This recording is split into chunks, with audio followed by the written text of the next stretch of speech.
We apologize over that little break. We continue with the headlines this morning, and we're just wrapping up the Punch newspaper. I was taking the last headline on the Punch newspaper before the glitch. Abducted MD, others still in captivity as rescue efforts continue. That's on page 4 of the Punch newspaper this morning. We move to our next paper for review this morning, and that is the Nation newspaper. On the Nation newspaper, the big story says, Emir crisis, presidency dismisses Kwankwaso's Kanu Alam. Several writers here. Ex-governor alleges state of emergency plot. Police warn against booing Sanusi. Security beef up around main palace. At the top strip, Fubara replaces 23 Rivers Council bosses. The writer says, Governor direct all civil servants to take charge. That's on news page 4. On page 3, Tinubu for Ramaphosa's second term inauguration. On page 3 also, Algon canvasses 4-year tenure for council ESCOs. Those are the stories making the front page of the Nation newspaper this morning. Our next paper is the Daily Trust. On the Daily Trust this morning, lead by example. Nigerians reply Tinubu. Matter of fact, it says sacrifice. Lead by example. Nigerians reply Tinubu. And many of the messages from Tinubu during this Eid al-Kabir celebration has been Nigerians should be willing to sacrifice. And Nigerians are saying, lead by example. At the top strip, just under the masthead of the Daily Trust newspaper, Tinubu didn't replace Murtala Mohammed Way with Soyinka coming from the federal government. And finally, on the front page of the Daily Trust newspaper as a headline, Dora Katsina held Salah Dubar. We'll move to our next paper for review this morning, and that's the Daily Independent newspaper. Okay, we took that earlier on, but I'll just go with a big headline again. Fresh crisis brews in PDP over Rivers Assembly lawmakers' case. Stakeholders call for suspension of PDP National Legal Advisor. Let's get back to the studio and have a conversation right here with Henry Wanze. It's good to have you right here. It's always a pleasure to be here. I would love to stretch my hands to have a handshake, but I think the distance seems to be a barrier. But we'll continue and talk about some of the headlines this morning and look at them. Let's go with this one that I just reeled out. It looks like River State is going to get floody with several controversies going on. Fresh crisis brews in PDP over Rivers Assembly lawmakers' case. And the writer says, stakeholders call for suspension of PDP National Legal Advisor. Let's get your thoughts on this story. There were many things about the River State, but let's start from this note. Yes, last time I came for this program, I specifically ended on the note of there is a calm before the storm. I left it on that note, and it was to some onlookers who begin to wonder, are you wishing ill of River State? But I have this premonition because we've seen all the intrigues, the power play going on since this political debacle, or as it were, the furore resulting from the former governor Nyesom Wike and the incumbent governor of Simi Fubara. You know, these are just the fallouts of the impasse going on. And I said this was just the beginning of it. And I'm not surprised this is rearing its head in the papers, in almost all the tabloids. Yeah. You know, this issue of the local government, it's just like more like a distraction. We all know that it's just a battle between the former governor, who is the Minister of the Federal Capital Territory, Nyesom Wike, and His Excellency Simi Fubara. Now, it is very clear. You know, sometimes I begin to wonder how we begin to distort facts in the media and stuff like that. Constitutionally, the local government council is supposed to stay in office for 3 years. All right. That's what the Constitution, requires. And as it stands, as at yesterday, the 17th of June, 2024, the tenure of the council chairman in Rivers State expires. That means it has elapsed. So what it means is that they do not have any local standard to be parading themselves as local government chairman as at yesterday when their tenure elapsed. Now, we've been saying, yes, they've been hue and cry, these people should leave office. Then it was more like premature. But as at yesterday, they do not have any say on that issue. That being said, now this issue of the youth storming the local government councils, seizing local government councils, I think is uncalled for, is unlawful. That shouldn't be allowed. We live in a democracy. We're not practicing. We shouldn't allow anarchy to take over because of some certain elements who want to foment trouble. So I think it leaves a sour taste in the mouth for us to have that the angry youths took over the local government. However, how good or justifiable their reasons are, but it should be clearly stated that the local government council chairman, their tenure has elapsed. Okay. And as such, they don't have any business, no local standard. Also, the issue of this argument that they will come back and stuff like that, I mean, it's impetuous. It's only showing that they do not even know what the law says. Now, the local government chair, what's it called? Yes, agree that the law does not allow caretaker committee chairman to take over. It's unlawful. At least the 99 Constitution has already taken care of that. But it's also expected that there will not be a vacuum since local government elections have not been held. So, pending when there will be local government elections, which ought to have been done, but I think the right thing is that local government election cannot be done when this local government council chairman are still in place. Okay? So, like it's done in the past, the HPMs of the local government, which is the head of the personnel department, are expected, which is a civil servant, is expected to hand over their affairs, just like we have administrators then, take over councils until a local government election is done. So I would advise that all parties to this dispute will sit back and allow peace to reign. Yeah. The law is the law. 3 years for the local government chairman, it has elapsed. So it's now expected now for Simi Fubara to conduct, or rather direct the local government, the INEC or whatever they call it. We call it DSEC here. Yeah. That is responsible for conducting local government elections, to conduct elections so that the business of local government can continue. Meanwhile, maybe in that light, Algon is seeking 4-year tenure for local government officials. Yes, like I said before, the law allows for 3 years. Yes. Algon is like a body that was set up to, canvass for the local government, administration. It's not out of place. It's within their right to seek for an extension of tenure. At least it will not be out of place if you have the 3 tiers of government, which is the federal, the state, and local government. The federal and state, as it stands according to the Constitution of 1999 Constitution as amended, has 4 years 4-year tenure. Yeah. So it will not be out of place if you have the 3rd tier of government asking for that homogeneity for us to have 4 years.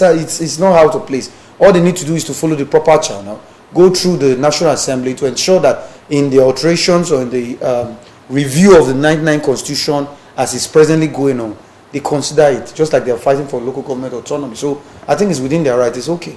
All right. Let's go to another story now. This one on the Guardian newspaper says, out of stock, anxiety as 200% hike, scarcity hit hospitals, essential drug markets. And it was so sad that it said here, don't worry, our unavailability of drug for our patients results to herbs. Doctors are not worrying over that. They are going to resort to herbs. Well, cartoon there on the screen. Yes. It's quite touchy. Our doctors are becoming herbalists. Of course. I think there is a good side to this. It's more humorous. That how do I call this? A sweet sour, tale, as it were. This has been going on. It's not news for the past few months. We've had this case of some big pharmaceutical company like GlaxoSmithKline GlaxoSmithKline leaving the shores of this country, and it affected, the production, or rather the purchase of some of these drugs, because the few ones that are able to come into the country are sold at cutthroat prices. There was this clamor the other time that even diabetes patients, asthmatic patients, and the rest of them, their drugs are very expensive because these countries have hitherto left the shores of this country.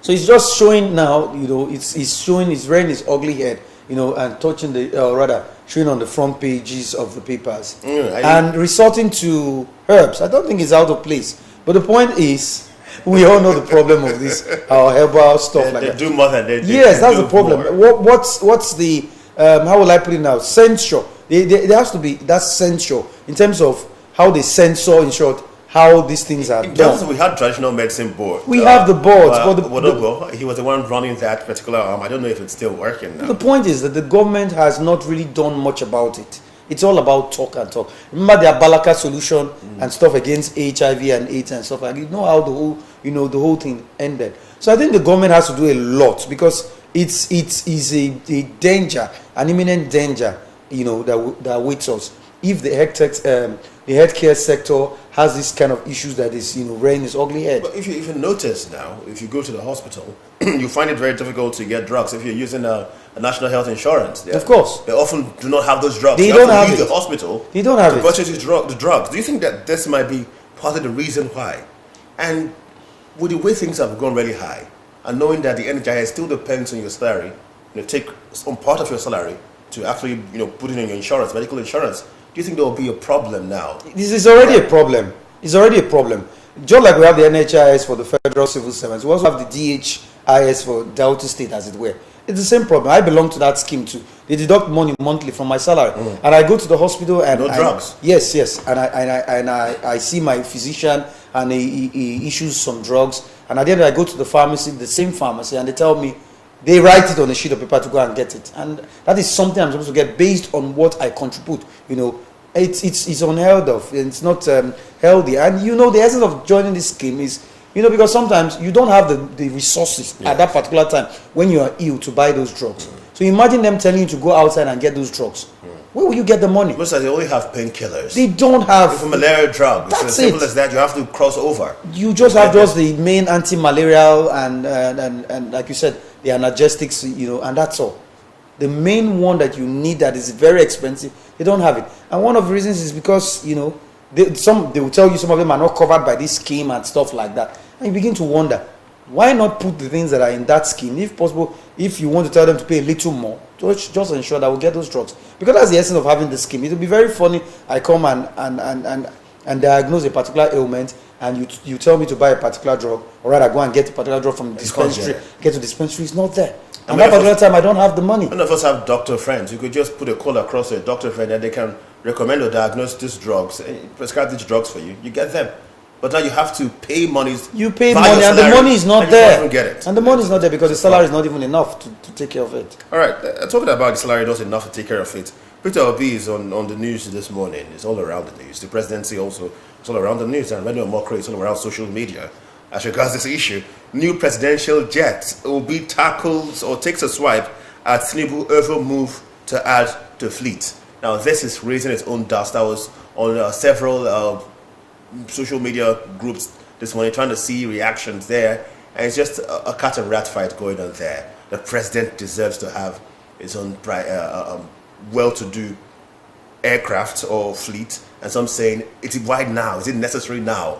Why don't we wait? We have issues going on. There are many divides on this story, but I want to know what you think about it. Well, it's expected. As soon as the Labour Party presidential candidate at the February 2023 elections, His Excellency Peter Gregory Obi dropped that post on his X handle, I knew there was going to be a backlash.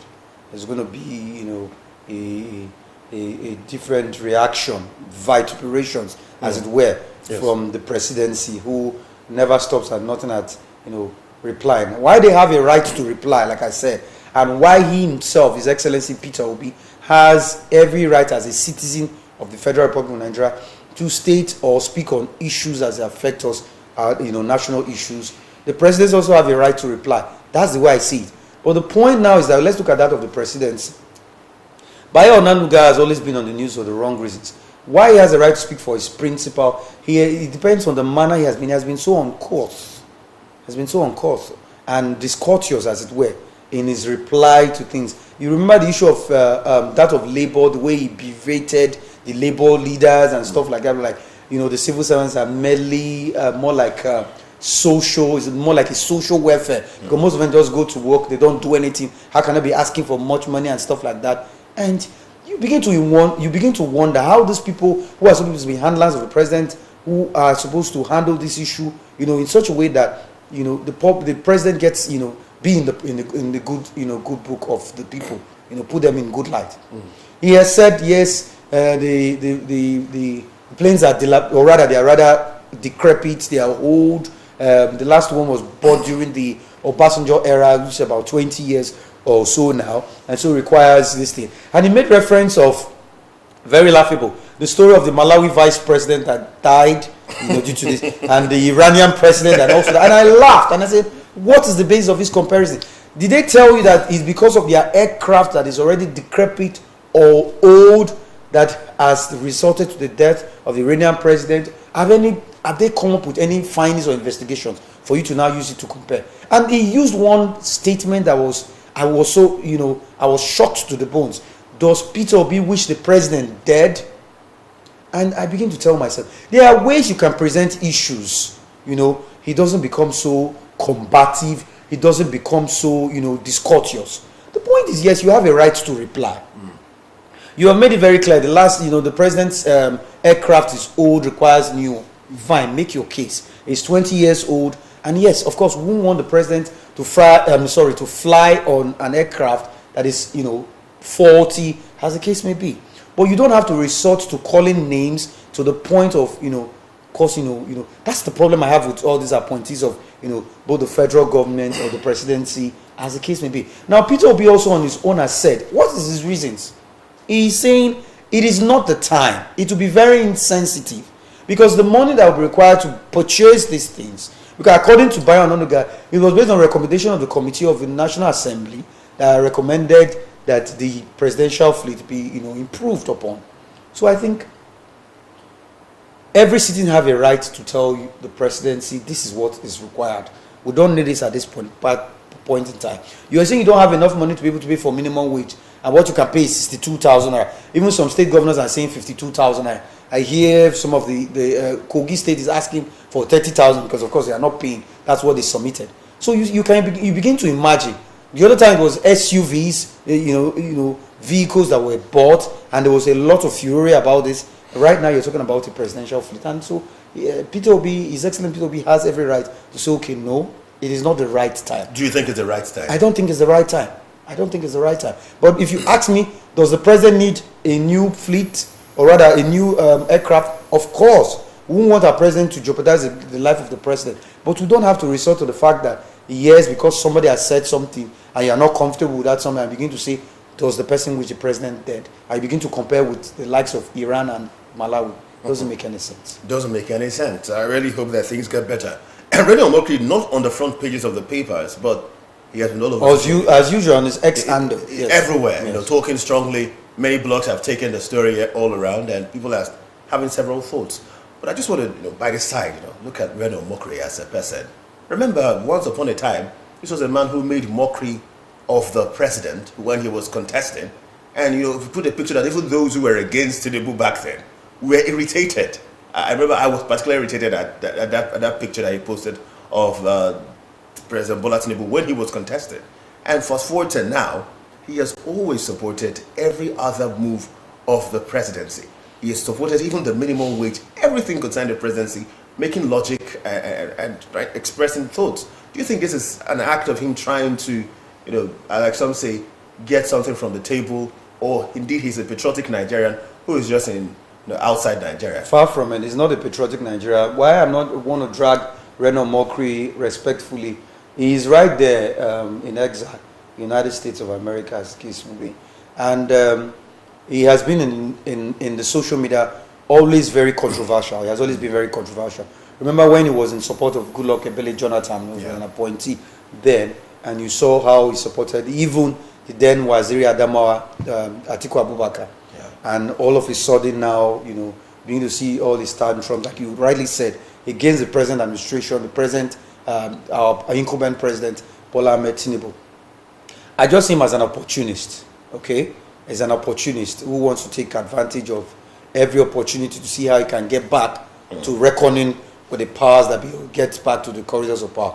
Yes, however, Jamin, some of his his tweets may be, but I see it as being an opportunist because, you know, we've seen many people like the likes of FFK that has gone has gone into hibernation. I don't know. He has gone into hibernation. He's a mute. There are so many of them now. You know, how can you begin to speak from both sides of it? That's why we say we have to be very careful what we say because history doesn't forget. You have said with the same mouth that this person is a drug baron, he is this, he is that. You said all kinds of things, and you think the person you said those things to has forgotten. The person hasn't forgotten, and you're coming back again and painting a picture of. Do you think this is going to work for him? You know, eventually. Well, he's been pushing. Remember FFK? Once after all said and done, he got something. But he didn't get anything because if you ask me, where's FFK now? For a little while, he got something. He won't get anything. See, let me tell you, a right-thinking person, when you are dealing with somebody who has that kind of tendency, I don't know how to call that kind of tendency, a camouflage tendency or a chameleon-like tendency. You have to be very careful. You think Atiku would be comfortable with Reno Omokri, knowing that he still says, he still talks about the PDP? Like I said, any right-thinking person who finds himself in position of authority should be wary of such persons. They are opportunists. Okay, how do they call it now? Today you give me food. It's just like the Israelites or the Jews, as it were. Yeah. Jesus Christ fed them 5,000 people, and he sang his praises. And before you know what's happening, they turn around again and say, "Crucify him." This is the kind of people, feed me today and I sing your praises. When you don't have anything to offer me, I begin to cast aspersions on you. So he's an opportunist. So I don't think he's a non-issue. I wish Reno Omokri all the best in his endeavors. Of course. All the best, really. Let's go to our other story here. And this on the Punch newspaper. Says cholera spread. Fear of school outbreak rises as pupils resume. And I've seen this story all over. Matter of fact, on radio, that was the news analysis this morning on cholera. Suddenly, and if it hits Lagos, Henry, remember Ebola, it hits Nigeria. This is like the capital of Nigeria, informally the capital of Nigeria, the center of Nigeria, where everybody goes to and returns to their original state or where they work. I think we don't learn from lessons, we don't learn from history. Like you just said now, for God's sakes, do you wait for there to be an outbreak for you to start acting on it? This issue of cholera has been popping up, for some months now in some states, especially in the northern states. Yeah. And what is the cause? Some of the causes of these things, they are preventable. It's about water. How portable, what kind of water do we have? Growing up then back in Benin, we have this system of this pipe-borne water running in all the homes, in all our homes, and we pay our water rates, and that's why we have the water board. All of a sudden, fast forward to so many years now, you have this glorified water board stuff. You go to Bokonokono, you see one there, and you see some in some areas doing nothing, and you have this Ministry of Water Resources, you have the Ruwasa and all that stuff. You begin to ask them what they do, and you see that nothing. They are not able to do anything, even with the huge resources that accrue to them yearly, as the case may be. Now you see individuals sinking their private boreholes. Those who can afford it. Some persons cannot afford it. You go to the rural areas, rural communities that is fast eat. They do not have portable water supply. People who have these boreholes don't drink from the water. They depend on what's it called, on the streams, different water bodies, and you see most of our water bodies have been polluted. So what do you expect? So I think the health authorities and the federal government and all the relevant agencies or government has to act, swiftly to be able to tackle this. If you look at it, Henry, yes, Lagosians would not drink from the tap. I've been in Lagos. I rarely see anybody use any tap water, whether it's a borehole song. They get sachet water. If it's creeping into Lagos. Yes, I'm coming to that. Another thing again is you're talking about the pollution of both the waterways as a kid. If you look at Lagos now, for instance, now you could see some of the drains are blocked. Yeah. Some of them are filled with all kinds of toxic waste and the rest of them. And even those who sink their boreholes, at the end of the day, the water that comes out from it is not looking clean. We even have it in Asaba. Some of the water in some of our areas are not clean, except you have some of something to disinfect it, as the case may be. So it's unhealthy for living. So these are the things the agencies ought to have done, and this ought to have been done yesterday, not today. How should Delta State react to all these? That's what I'm saying. Delta State ought to act very smart. The Ministry of Health, the Ministry of Environment, in conjunction with all the agencies like DELSEMA and the rest of it, have to act smartly. You can see what's on the screen. We had on the news this morning. Yes. Flood stories. Delta State, Asaba, the state capital, went through its own turmoil, talking about flood recently, just days back, I think over the weekend. Yes, because it rained like consistently, cats and dogs, for the past 3 days. It has been raining. And you can imagine if this continues for 7 days, you know the problem it causes. Now what we're saying are the drains, our drainage system that the government has graciously built for our citizens. What have we as citizens done about it? You go, even in my area, you see people when it rains, they start putting all types of debris inside, the drainage system for it to flow. And at the end of the day, sometimes it gets, so bad that the thing blocks the drainage. This is what government, you have cried that the government need to put infrastructures in place, and the government has done that. And what you're doing, instead of you to dispose your waste appropriately, you have to now dispose it on the drainage system, and it blocks the system. At the end of it, when things like this happen, it's a recipe for disaster, because of course you're talking about flooding. Of course, when the water has nowhere to go to, it must surely find its level, and that's part of it. I spoke to some people, basically on this, as regards to the flooding. Yes. I spoke to some of the news reporters who went on this assignment, and they told me that people behind camera kept on bemoaning that they see rarely PSPs. In the previous administration, we're seeing the PSPs all around, but now they don't see them anymore. And we've moved from the issue of water now to the issue of water. This is flooding. This is a recipe for cholera. Apart from flooding now, this is also a recipe for cholera too, because look at what's happening now. Before you know what's happening, structures will start dilapidating. And part of the reasons is because we have failed to do what is necessary. That's why we have a government in place. The government in place is not enough for you to start to set up agencies. I've said it in the past. There are so many agencies that do not have anything doing. They are doing is like a duplication of duty. You have a Ministry of Environment, for God's sakes. You have DELSEPA. You have different agencies. And at the end of the day, hold on. At the end of the day, these so-called agencies now have to shrek their responsibilities and now, how would I put it? Contract some of their responsibilities to these PSPs that you said. And we don't see them. Really. And we don't see them acting. Lately. You have your debris. In my area, you have, if you go to my area, you see the stench coming out from some of, these are garbage, trucks, or rather baskets out there waiting. 1 week, 2 weeks, you don't see them. At the end of the day, it poses a lot of health hazards. So this is what the government has to put in place. If you have PSPs that are responsible for a particular area and they are not working, you seize their license or whatever it is, terminate their contract and get people who are ready to work. And there was another time, there was all this clamor that they came, that they were protesting that they don't have where to dispose these waste. The government in place also, that's why I say they have to do what? Get incinerators. Get areas that are designated, that are motorable, because another place again, they said even the areas that were designated, they are not motorable. The roads are not accessible for them to be able to move, because they have these heavy duty trucks and they can get stuck. In most cases, we had some of them got stuck on the way, and it took time for them to be able to get those trucks out of there, and at that period it was a mess. So we are sitting on a time bomb. So these are the things the government has to put in place. It has to be brought to the attention of the government in case they are pretending or they are feigning that they don't know. First and foremost, get these agencies of government on their toes. It has to be a collaboration between the Ministry of Environment and Ministry of Health to be able to arrest these issues. I like the fact very much that they involved private individuals to do the PSPs in Delta State. Beautiful. It was working very well a couple of years back, just recently. Until now, it looks like it's on the low, just on a very low key. Now, still talking about flooding, because this conversation is leading to other conversations. On the news this morning, I'm sure the PD doing a very awesome job showing us these clips while we're having this conversation. Yes, please. We saw open drainages too. And talking about the rains going on, they're having stories, both rumors, grapevines, and actual stories of those who have, of those open drainage like this on screen. And during the rains, people can just even fall there when the flood is all over. You don't know where exactly to put your foot. Look at that. We have keke riders, I don't want to say tricycle riders, under risk of just running into them, even car drivers, even pedestrians fall into them. And the speed of these drains, the speed at which the water flows on these drains can be so much. It can take you to Onitsha if you're not careful. If I have to exaggerate that in that way, but this is not safe.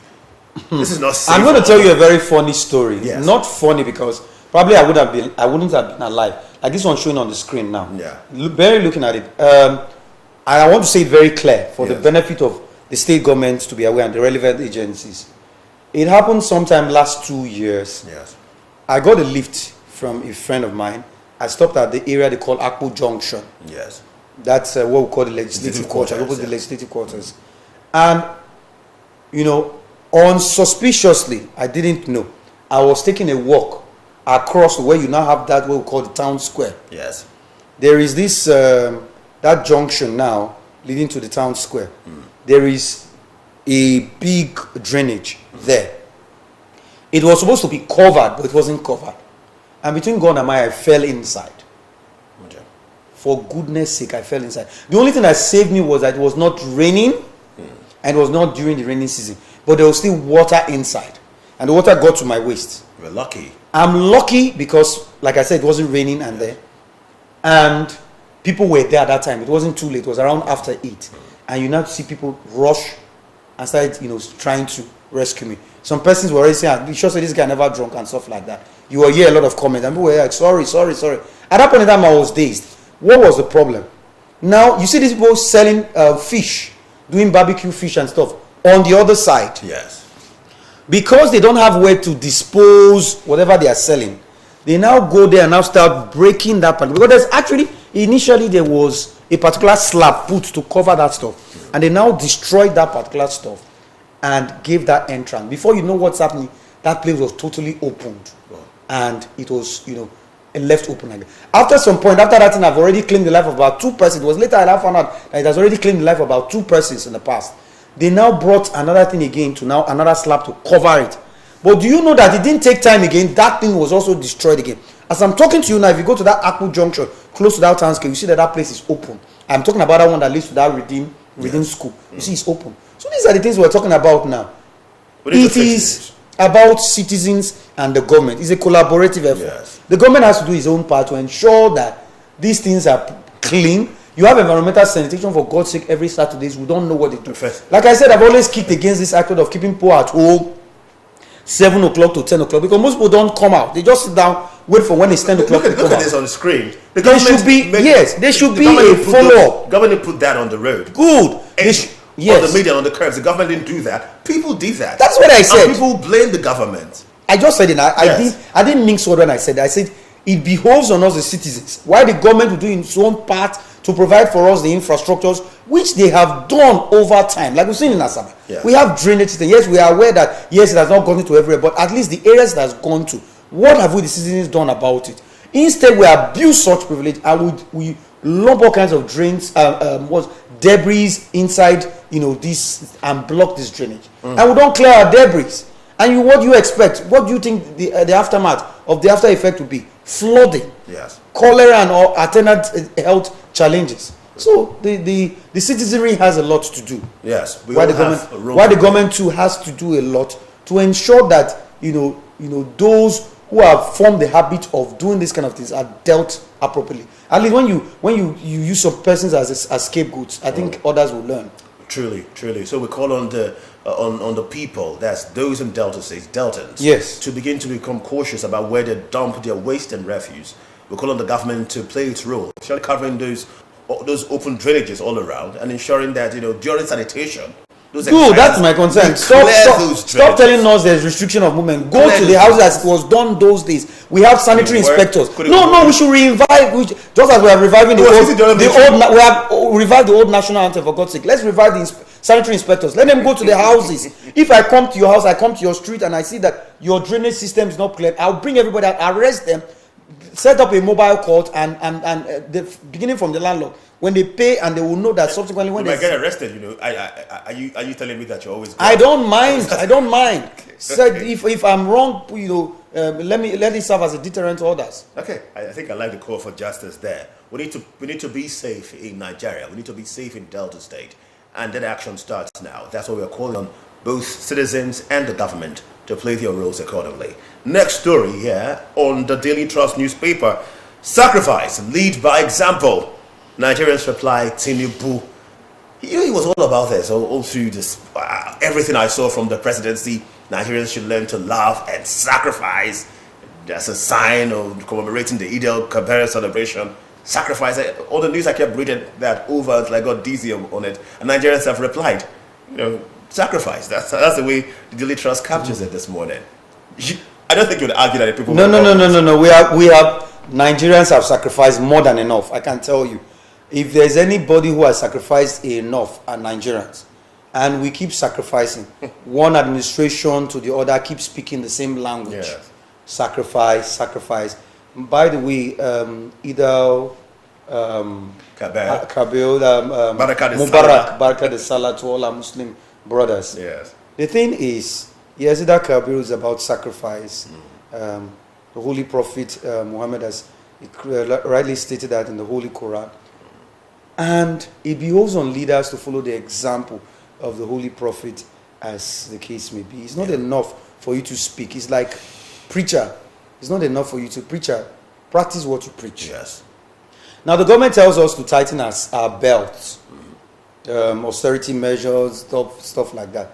But the government of the day is being hypocritical when they say make sacrifice. Nigerians have made a lot of sacrifice. We continue to make a lot of sacrifice for each government, not just the Tinubu administration, the Buhari administration, right from the Obasanjo administration, right from 1960, Nigerians have been making sacrifices. What have the government of the day done? It's not enough for you to say make sacrifice when you are not showing example. And that's why the people are saying lead by example.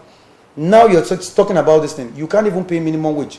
The people are asking for how much? They're not asking for too much. Now you have a lot of people in your cabinet, the National Assembly. You have a lot of. Let's even forget about the federal government. Let's even come to the states. State government. Because I keep telling people, let's tell ourselves the truth. While we hold the federal government accountable, let's go to our states, our various states. What are we doing? What are the state governors doing? It's not enough for you to make sacrifice, tighten your seatbelt, and you're not doing enough. You spend a lot of money on unnecessary, resources on things that are not necessary. Whereas what that affects the people, the welfare of the people, you're not actually taking care of it. So I think it's high time those in authority or those at the corridors of power do more than they say. Walk the talk. And let me tell you, it's about leadership. When you show the way, which is leadership, others will follow. It's not enough for you to tell me, don't do this, don't do that. It's like a father telling a child, be a good child, do not tell lies, do not do that. And when somebody comes to visit you and you say, tell that person that I am not at home, what are you telling that child? You are telling the child not to tell a lie, and you are telling the child not to tell a lie sometimes. So you're not leading by example. So the federal government, the state government, those in position of authority, all of them should stop telling us to sacrifice. They should sacrifice first for the citizens of the country, because Section 14.2 of the 99 Constitution of the Federal Republic of Nigeria, 1999, as Amanda said, the security and welfare of the citizens is the primary purpose of government. They should take care of the welfare and security of Nigerians, which they've been empowered as being elected citizens to do. They should do that. And the people will do all they can. Nigerians are very law-abiding. Forget we have some, sections of course, we always have the good, bad, and ugly. Yeah, easy to please. Nigerians, easy to please, yes. Actually. Just give us a little. We are not asking for much. Yes, easy to please. Give us, good roads. Give us affordable water. Give us electricity. Give us affordable health care. Give us, let the naira be stable.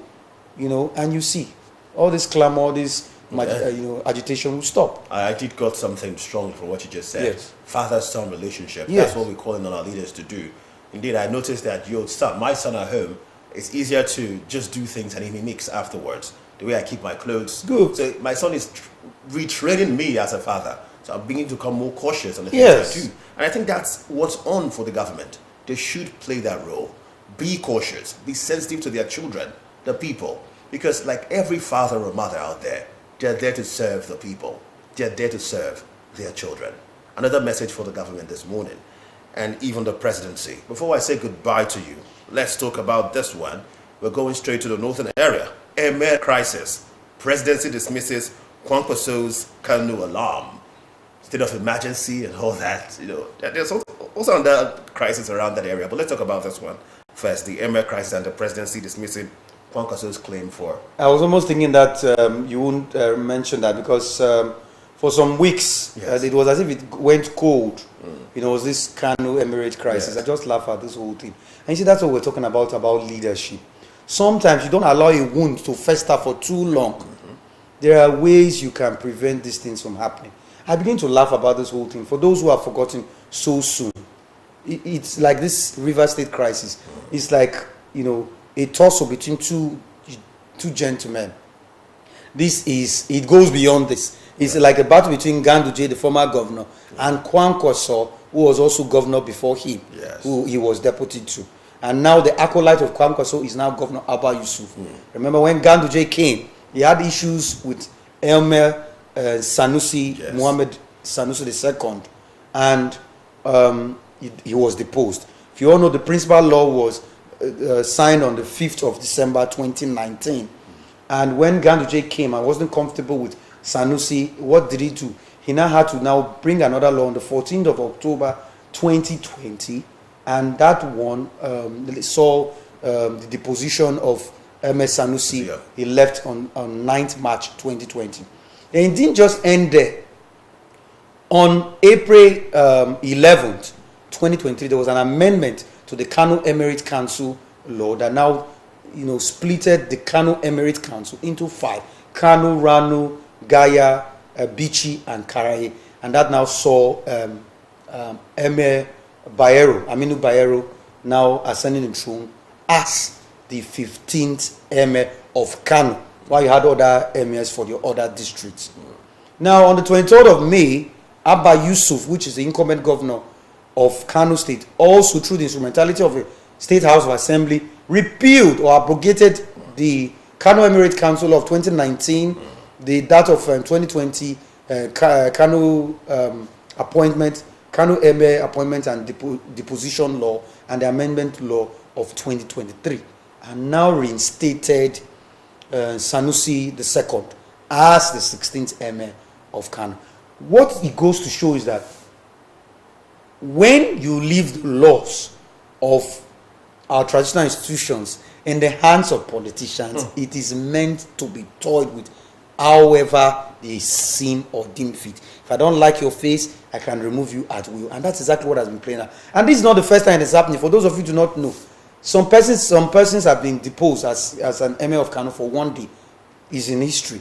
Another has been for 4 months and some days, and the person was reinstated, although the person refused to go back, so this is not the first time.